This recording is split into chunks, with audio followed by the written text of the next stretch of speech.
people are expecting. People are expecting quite a bit. This is your time. You want to win. You're going to be like this. There are no shortcuts in life. You'll get better because you make each other better. The inches we need are everywhere around us. I know plenty of people that are capable. I know fewer people that are willing. You have to believe it to do it. Now, what are you going to do? Welcome in, everyone, to Sideline Sessions here on the B Podcast Network. Thanks, as always, for being with us.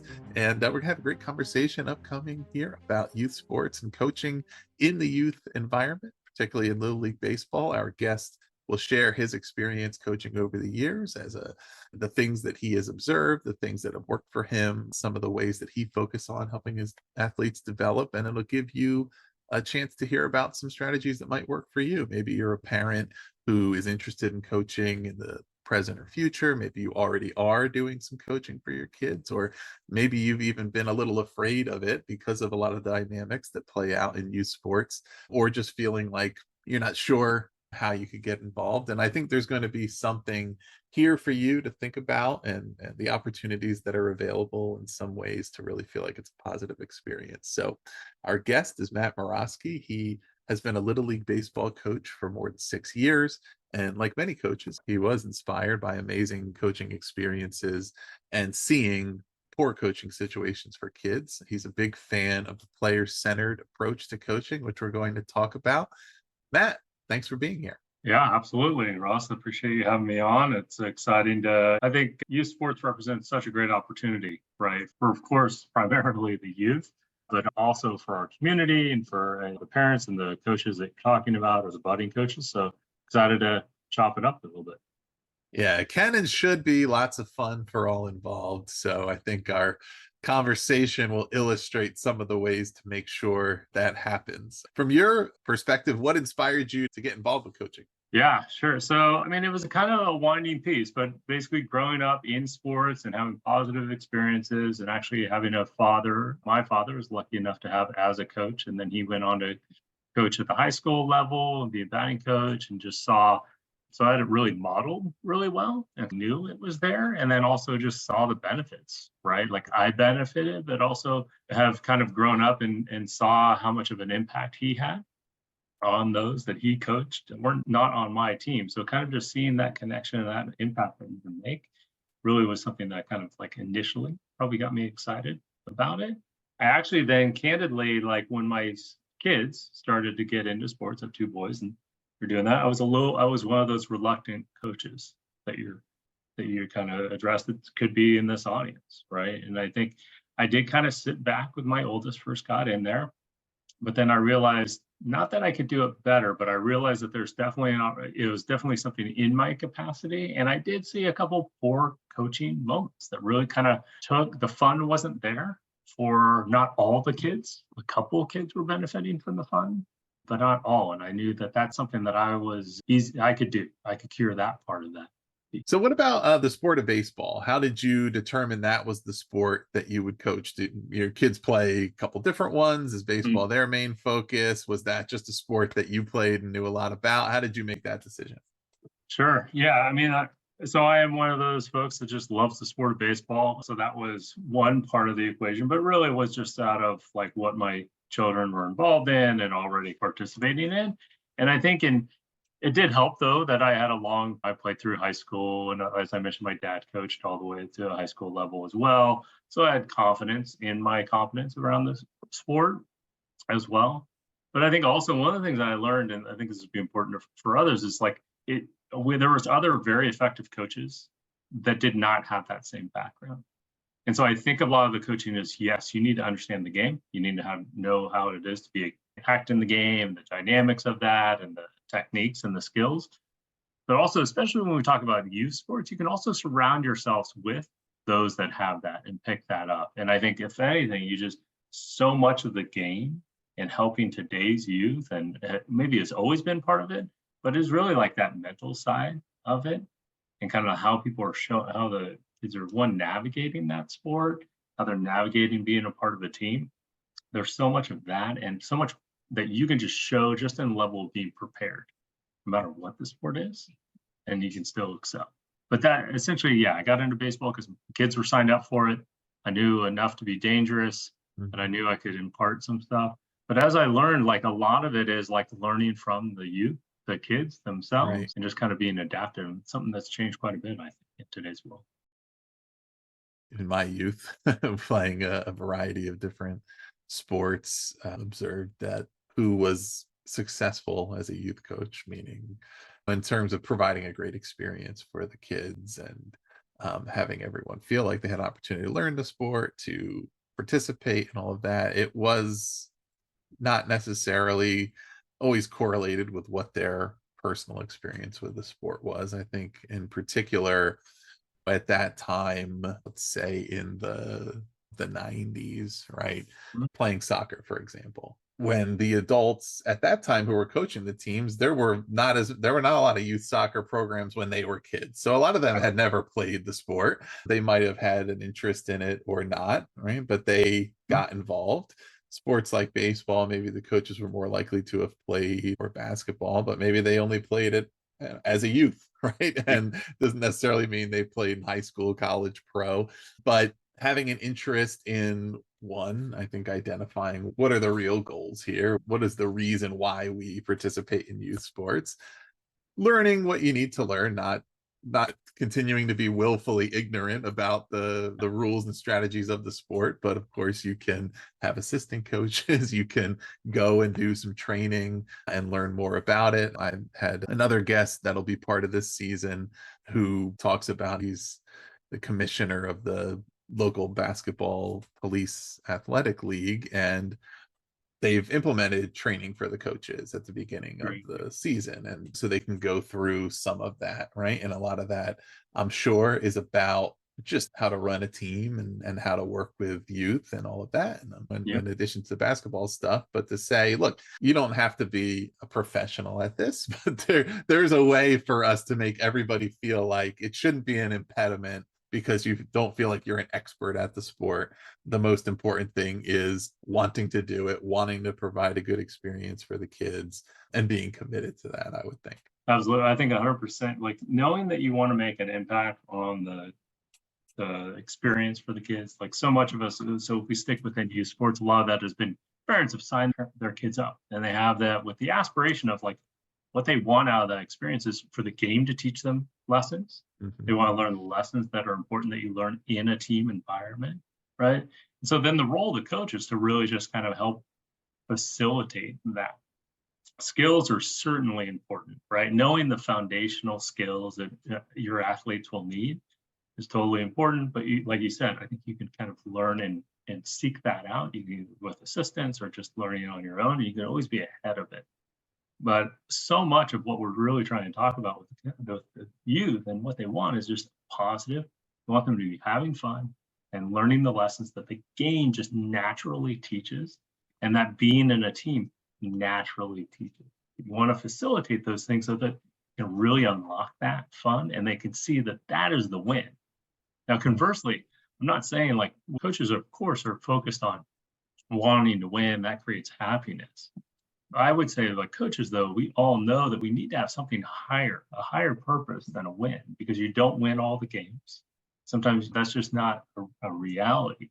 So if you always have, if that's too overly deflating, then you're just not going to have a positive experience as a coach. Those children are not going to have the positive experience that they want, and it's going to deteriorate kind of like why they're in that initially. Yeah, I'm interested in what you have observed. Just this is kind of, I guess, the integration of sports participation and burgeoning sports fandom and how those different things intersect in our lives. But as far as the kids that are playing Little League baseball, what have you observed as far as their engagement and interest in the sport as fans in the professional game, etc.? Because of course there's been a lot of trends over the decades of what sports have become more popular or less, or seem to have more media attention or not. And again, like I remember when I was that age and playing Little League baseball. I mean, like most of the baseball players were the biggest thing around. Ken Griffey Jr., that whole era. And, you know, and it might not be as prevalent among a lot of young kids now, but, you know, I also just think as far as, right, as kids grow up and as they become adults, they determine what they're interested in. But I also would see getting involved in these sports as young athletes also creates an opportunity to learn more and have more interest in following it at other levels. Mm-hmm. Yeah, I mean, I think I've observed a mix of like the fandom level of the kid, right? There's always like kind of a bell curve of kids. There's some that are just like not really connected at all, and some that were, I can still remember like at a very young age, this one kid came up and said, "Are we home or away?" And I go, "We're away." He's like, "Oh, so we're playing at Comerico Park today." You know, like he like is a kid that knew all the ballparks, and that was something that I did. And then he also would like be in the dugout as an announcer. But that I feel is like an anomaly, right? Like you don't, and that's a neat connection that you can have that I had. I carried it into my sports. But I think from as a coaching standpoint, at least my observation is I had less of the kids that were kind of really tracking with Major League Baseball and therefore Little League. But that's fine. What do they want to care about? They want to connect about, is this going to be a good time? Am I going to have fun? Am I going to be hanging out with my friends? Am I going to be having a good time? And that's what I need, where you need to kind of put your focus as a coach. And one of the big things that I've changed or thought about deliberately is the game itself is fun. The game takes care of itself. Like you drop into a game, majority of those that are participating are there and they're having a good time because it's a competitive thing. It's been set up, it's archetype. For a coach, you have to make the practices just as much fun or just as attractive and exciting as that game day. So I think it's like okay if not all the kids are following along with the sports and the passion. Like, let's think about what's now. Well, it's being present in what you're doing is what really matters. So as long as they're, I guess the thing really for coaches is just make sure they're engaged in what you've got set up. And if they're not engaged, then really we have to reflect as coaches on how do we flip that. It's interesting, you know, it's certainly having kids have an opportunity to participate in the sports themselves, having a positive experience of it, and just having direct experience and awareness of it, how it might inform their own opinions and perspectives on it. I just noticed this last weekend. I have a son who's almost 4. And so this past spring, we had gone to a couple of college baseball games because they're nearby, easy to go to. It's a great thing for a young kid because it's inexpensive to get in, general admission, you sit where you want and you stay as long as until the kids say, when are we going home? And those games, the college game is not caught up to the program. They take a long time. I mean, the one time I said, wow, you did really well. He lasted 3 hours and it was only like the 6th inning. But there's a lot happening, a lot to see. And then this past Saturday, we went to his first football game, and it was a college game again. And I was just thinking about, man, there is so much of the time here where there is nothing happening between timeouts and TV timeouts and the huddles, and then the plays run, and the play takes about 5 seconds. But I never thought about it as much before, but thinking about it when you're with a kid who's kind of a little antsy and just learning the sport and things, saying, because this is the thing that people say is a criticism of baseball, but realistically with this sport, there's very little of the time you're there is there actually, like, is the ball in play? Sure. Right. Compared to, you know, of course, when baseball's played at a lower level and their pitchers having trouble throwing strikes, or when nobody's putting the ball in play, there's less action, you know, and of course there's other sports where there's more continuous action. But it just occurred to me that I think there's like what the perception or connotation is around these things, where they say, well, this one has a lot of action and this one doesn't. And to actually participate in it, and learn about it, and to learn the mental game, which we'll talk a little bit about, right? And understanding the strategy and what's happening and all. And that a lot of the action might be internal, might be thinking about, okay, what's going to happen next? What can I anticipate? That you just would have a much different perspective of it. Some people are going to decide that they enjoy one and not the other, or whatever, right? But you get it more when you've been there and done it and had that experience, and aren't just relying on what somebody else said about it. So it was just, yeah, it was the first time I had really thought that much about it. When you're trying to hold somebody's attention, right? Who's saying, man, there's a lot of time here where there's just not really much going on. And this is a different time when we think about fandom in general for kids. Like, they're different entertainments or different things. And yeah, looking through the eyes of a child, right, is super helpful with us coming to those realizations. And I think back to kind of like with baseball, it is a game that I feel like teaches us so many things. And it does impress on us that there is a lot of things inherently with waiting, being patient, and just, but you also kind of have that, and you have that coupled with the uniqueness of being on the stage as a pitcher or as the hitter, so you're also in focus. So there are dynamics to it that make it really challenging for a kid to fall in love with it because of that kind of waiting aspect, and also knowing that you're going to be, a lot of attention is going to be on you. So it's a different level of pressure than you see in other sports. And that's why I've just found it fun. It's been fun to watch over years that the kids kind of keep amping up and like signing back up to play another season. I've heard a coach said that early on, that like the mark of a success is how many of your players carried over from one season to the next, right? And they're doing that despite maybe baseball, as this is our example, right, has dropped in popularity. So you do lose a little bit of that, but that, again, but I think it's universal across all the sports, is the kids are there to have fun, and learn, right? They subtly want to learn, right? The things that the sport is going to teach them, the development that they can have, and the team environment. And so when we center on those things, that's where we can win. And actually, when you really center on those things, that does translate to winning itself.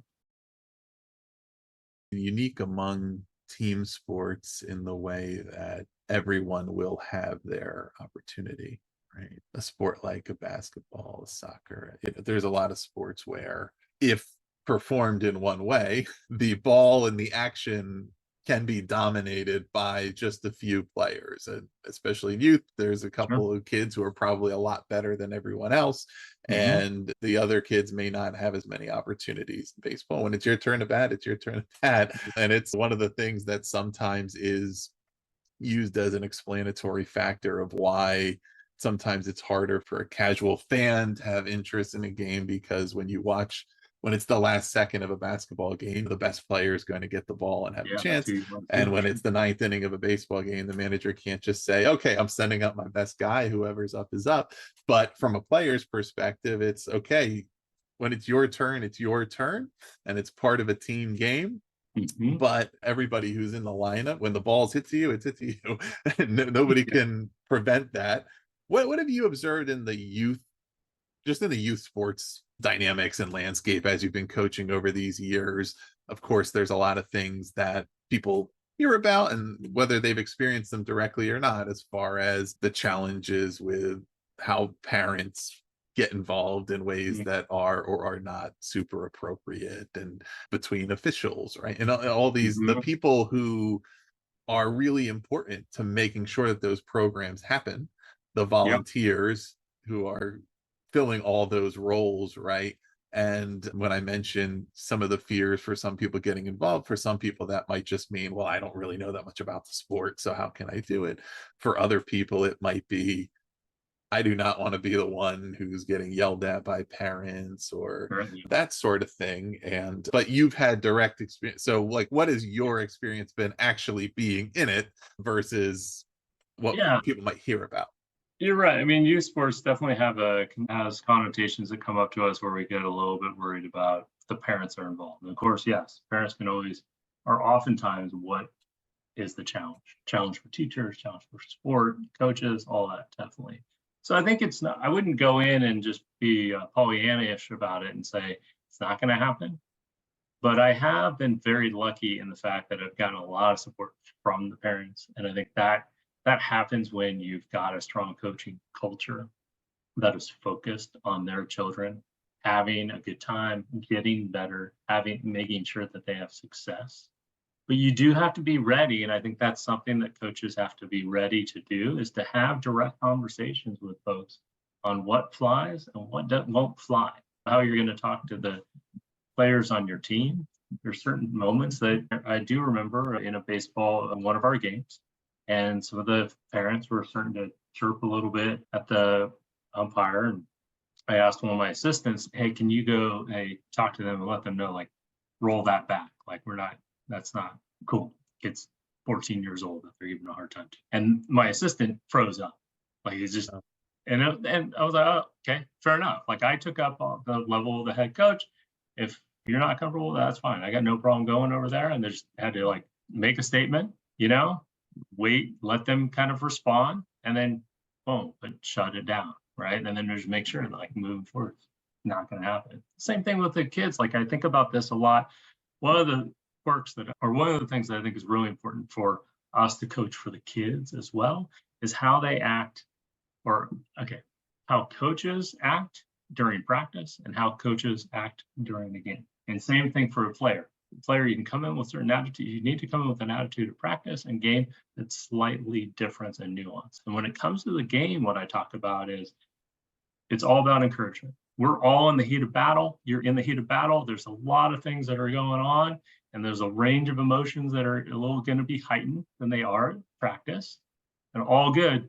But we have to be there and encourage with encouragement first. Right. And so what that shows up for in like a baseball idea is I've had to talk to some of my kids, pull them aside. And I think that's something new to now is one-on-one conversation when you're going to give feedback is critical. Feedback given across the whole team. Sometimes, but like I do that just a little bit, but most of the time it's going to be a one-on-one conversation. We talk about that. One way I couch it with some of the players, I think it's just a tactic. A lot of these kids are invested. They're motivated. They're like, could be some of your best. Yeah. And I always say, hey, you're great. You could be a future coach. You're so good at this. And I see you as one of my coaches in the dugout. What I need you to recognize is during the game, when you see that your friend swung at a high pitch, I'm like, have you swung at a high pitch? Yeah, coach, I have. When you after you swung at the high pitch, did you realize, oh, I just swung at a high pitch? Yeah, coach. So is your teammate. So when your teammate's up to bat, swings at a high pitch, don't say, lay off the high ones. Like, they know. Yeah. Right? You need to help direct them, like we're talking about, is the next pitch. Right? You got to be like, no worries, shake it off, get the next one. We got this. And you have to help your coaches understand that too, as well as, and then that translates to parents, like how we act in the game, how we're showing up has got to be in that way, because the game itself can pull us into those ugly situations that you kind of highlight. Like, that's where you see it, you hear it the most. And you also, I have a great friend who's a coach who, in his practices, he'll have scrimmages going on and let someone get fouled, and he won't call it. And they're looking for the foul. He's like, are you going to get called that in the game? Are we going to get everything called? No. Good. Next. Yeah. Roll. Keep going. Yeah. And I want you to describe more about your player-centered approach to coaching. But certainly that's, I think, an example of it is feedback, right? It needs to be centered around the person receiving the feedback. So what is actually helpful and useful to this person right now? Maybe it's nothing and we need to talk about it later. Maybe there's something, right? But telling somebody something they already know, that's just going to frustrate them. You made a mistake. Well, yes, I know I made a mistake, or something that they just can't do anything about right now. And all it's going to do is heighten that negative emotional response to, I already feel bad that I made a mistake, and now I feel I have it on my mind, versus, okay, is there something we can do here, and what would that look like? And especially, in the moment in the middle of a game, when the intensity is already high, when there's already a lot going on, what is useful, what's valuable, and what's helpful and supportive. But yeah, so player-centered coaching. Tell me more about how you approach that, how you think about that. Yeah, I mean, I think this is one of the philosophies that like kind of came to me delayed too, right? So you asked me kind of like why I got into it. It was because I had good coaches and saw bad coaching. I also, and this happened with me, there was tragically one of the players that we had that I was fortunate to coach had a tragic accident and died. And it, I mean, heartbreaking as all, right? Like just devastating. You can't even imagine, right, how that family had to kind of go through that and do that. And I have no attachment to that level of understanding, but it did give me a moment to reflect. Go, God, I loved it when he would run up, Coach Matt, what's going, and he would light up and see me and say, hey, coach. And we have just had a good connection and bond. And so that also got me to really double down into coaching and realizing the impact that coaches have and how much we kind of really can imprint for the kids on our teams. And that also then kind of like catapulted. Then I also kind of ran across this book that highlights player-centric coaching, which is really kind of like where we see sports going now, where it's less about when I came into the sports, it was like, hey, here's how to hit a baseball. This is the way that everyone should hit a baseball. Go for it. Here, you want to know how to throw? Here's the key tenets of throwing. Now, there are, of course, foundational elements to a game. But one thing that's different about foundational, more of a player-centric, is I look at Ross. Watch Ross just swing about. You're probably already nailing a couple of foundational things. Great. Let's see. Maybe one of those foundational things you're not doing perfectly.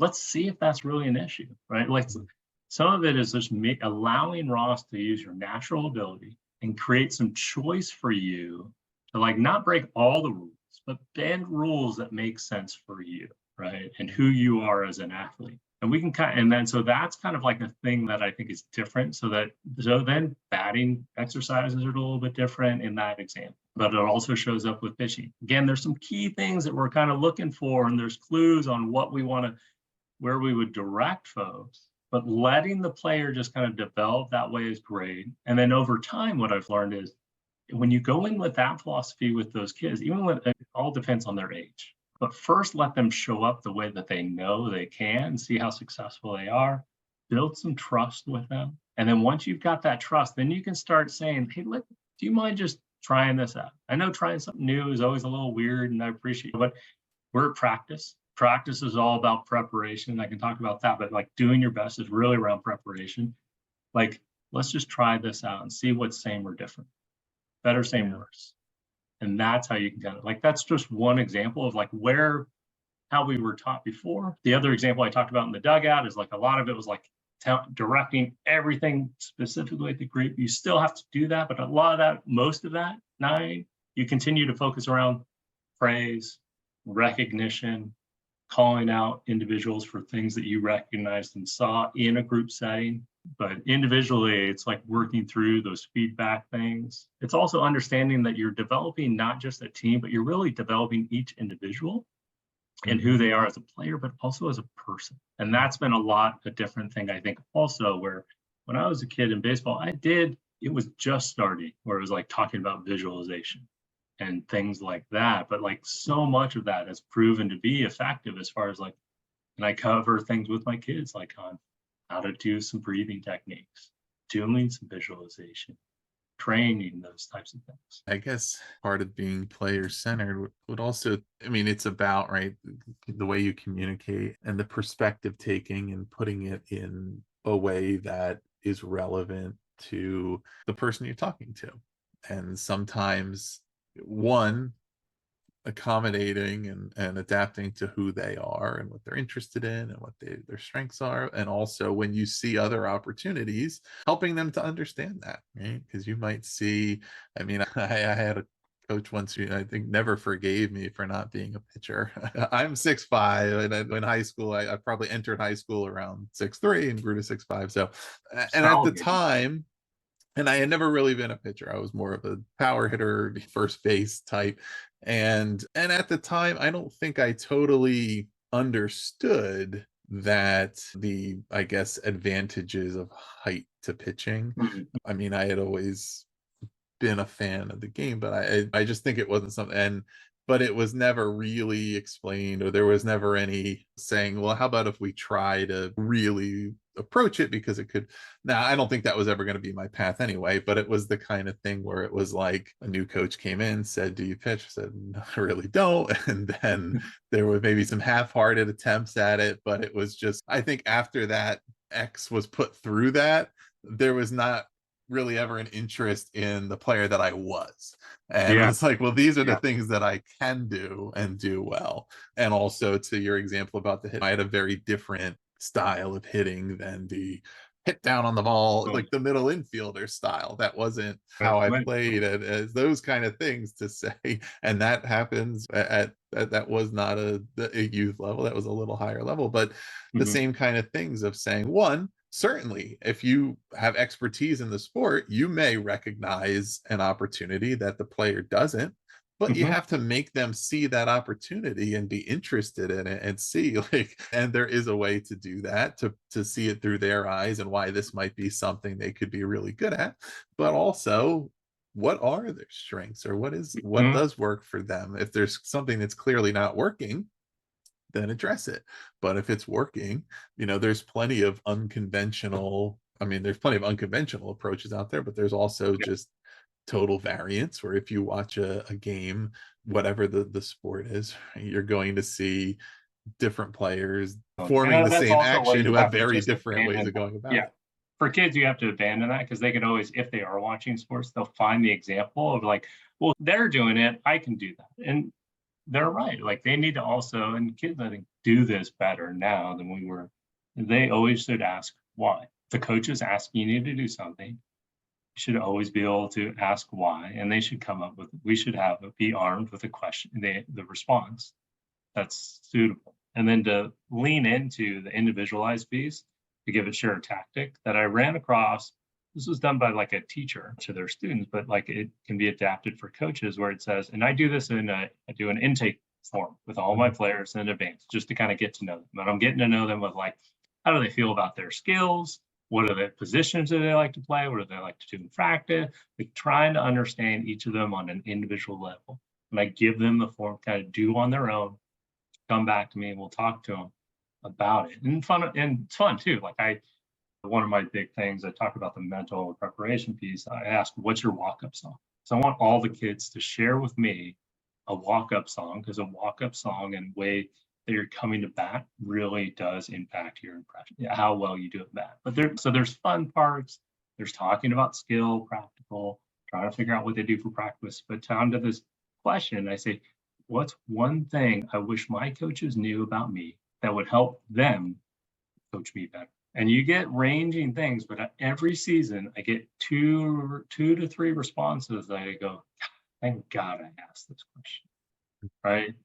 Like, just ranging from things where, like, I don't really volunteer, but feel free to volunteer me to step up and do, exercises or whatever it is, or whatever. They some of them were vulnerable enough to share those things. I even had one to make sure that they knew that their pronouns were them and they. Like, great, okay, like that. How I would have stumbled on that without this, both of those scenarios, or maybe just missed altogether, would have been a miss for making and connecting with that player. That's a great strategy. Yeah. Are there any other little tips, tricks, strategies you use to kind of put your coaching philosophy into action and connect with your athletes? A lot of it, as much as I can, I give control to the players. So that's something that I think important for coaches is, one, you should always, one thing I think about when coaching and observing Greek coaches, I think you always coach at a higher level. You talk to them at a level or two above where they're at. So if they're junior high, you coach as if you're a high school coach, as an example. And you just talk to them as if they're high school players, because they can reach that level with you. You also should try to, skill development is one of those things you have to observe and then put in the right drills to kind of move them along and make them uncomfortable. But also putting them in charge when it comes to baseball from a tactical standpoint. Kids warm up themselves. Don't have you warm up with another coach, throwing. You're not doing that with a coach. You're playing catch with your teammates, because in the game, you're going to be playing with your teammates. And so It helps them understand the concept of playing catch versus throwing it wildly, because you can throw hard and have fun with an adult. So that's one thing. In the game, the players are also in charge of what's going on situationally. They have to call out where's the play, who's got what, shortstop and second base me to talk to people. If I make sure, my coaches freaked out for seasons long when I would be like, guys, during the game, we're not telling the fielders what to do. We're not out there. And they're like, well, what if they throw to second, but there's no force? I'm like, great, right? Sorry, even when the game starts getting on the line, that is one non-negotiable that I kind of picked up, that I felt like the game teaches us that the coaches then, again, we're here to guide them, right? Give them guidance, encouragement, show them ways to kind of get prepared. But the game is the teacher. Yeah, and that's part of kind of the mental side of the game, like having the appropriate focus and practice, being prepared for the game situations, being ready to think through those things, because at one point or another, no matter how much guidance your coach gives you, there's going to be a time when you have to make a decision, or where you have to recognize the game situation and scenario. And the more reps you have of that, the more likely you are to make the right decision or to learn from a mistake. Mm-hmm. And I would imagine that not only makes them better at the sport and more knowledgeable and more aware, but also more engaged and interested in saying, this is what it's like to play this sport. Is you have to recognize those things and do it right. Are there any other elements of that mental side that you prioritize or that you feel are the most beneficial? The things that kids learn by playing the game that may relate directly to the game or may relate to other things they do in their lives. I think a couple of things that I land always with the players is we talk about the notion of doing your best. And I put a finer point on that, say, well, doing your best is basically being in the best position. And to get in the best position to succeed takes preparation. So I make sure I know as a coach, hey, I'm going to overly prepare. I have practice guides. I have all the things set up in the game, everything. I will do my part as far as a level of preparation of what I can do. I'll observe where the team needs to try to focus to bring certain, if it's fielding, okay, great. We'll make the next thing really around fielding. If we need to be base running, then I'll make sure the practice is set up that we really reinforce those things, again, in a fun but learning way. So really talking to them about preparation is the key piece for them to be in the right position to then do their best. Yeah. It's not really just doing your best. It's going back and thinking about how do we prepare for that. And then if I think about preparation, there's of course preparation around how to hit a baseball, how to field a baseball. Those are the easy ones. The additional ones that I'll work through with them though is alluded to the walk-up song for batting. So with batting, I talk to them about let's have that routine. You come in and you don't even want it. I talk about in baseball, there's so much time for waiting that thinking creeps up, and thinking is the destroyer of ability. Okay. You have the natural ability, your thinking will get in your way. So you want to build up habits and routines that will just kind of mitigate that. And it's not like we're not thinking, but I think you understand where I'm going. It's so have a deliberate way that you come up with deliberate way that you get ready. Something that you also say to yourself when you're coming up to the bat. So what do you talk? Your self-talk, I think, is something additional that I talk to kids about for preparation. And I talk to them about coming up with mantras before the plate, when you've got 2 strikes on you, when you're in X situation, what are you saying? And one nugget that I read an outside article was talking to yourself in third person. So that means instead of I've got this, it's you've got this. You know how to smash a ball. Next pitch that comes, your next pitch that you can smash, let's smash, right? You got this. But those would be things so additional preparation would be the mental, some of that. So self-talk. I hinted on breathing. So showing them that they can use breath to also get themselves present. Those would be things that I kind of work with them on as far as preparation. Excellent. So Matt, as we're kind of wrapping up our conversation, I know you have some books that you enjoy that you recommend for coaches and parents. Tell us about those. Yeah, sure. Yeah, so there's a lot, but if I was the one that I really would recommend every coach would be called Every Moment Matters and How to Build World's Best Coaches. It's by John O'Sullivan. He really leans into the player-centric coaching. So there's a manual for coaches. When I think about and then great coaches through time, of course, is a great way to learn. So Coach K with Duke has a lot of books, but the one that I read and enjoyed was Beyond Basketball. Sticking with coaches, John Wooden, the UCLA coach, called A Lifetime of Observations and Reflections on and off the court. But the one that going back to being a great coach, is Inner Game of Tennis by Tim Gallwey.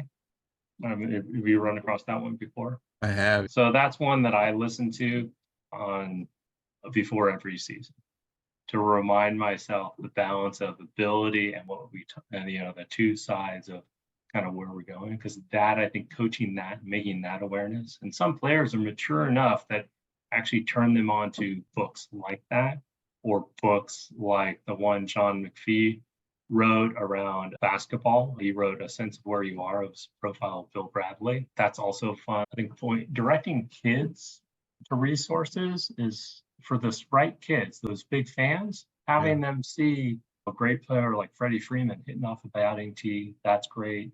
And then the last one I'll bore you with, because I also point these to the adults, the parents, because I think these are great books for you to kind of have, but also the Punies. So if you have young kids, and you have 4-year-olds, right? But the Punies is something that Kobe Bryant came out with. Are you familiar with that series? No, I don't think I've heard that. So it's a series of they're 10-minute podcasts, great for firing up on the little drive between errands. And then just little sport-centered stories that always teach the things to the kids, or explain it to them of what we want. Excellent. So Matt, it's been great to have you here, and listeners, there's a lot there to think about. We'll capture this in the show notes so that you can look for some of these books if you're interested, some of these other resources. So check that out, or just take what is useful to you from this conversation, from these different perspectives, coach, parent, working with young athletes, and having them, I think, have a positive experience learning the lessons of sport and through sport. Please also, if you have not already, subscribe to Sideline Sessions. We have more great conversations coming up this season about a variety of different sports from a lot of great guests. So lots of things to think about. And if you have been with us for a while and you're enjoying the show, we'd love it if you leave us a review. I love those 5-star Apple reviews, or if you're on Spotify or another platform. Really helps us to reach new people, helps others like you learn about the show, and so that's really valuable as well. You can also visit bpodcast.network to learn about 40 plus other shows across the education landscape. So if you're involved in education from any role, there's something there for you. Matt, thanks again for being here. Absolutely, Ross. Appreciate it. This episode was edited by Gage Sanderson.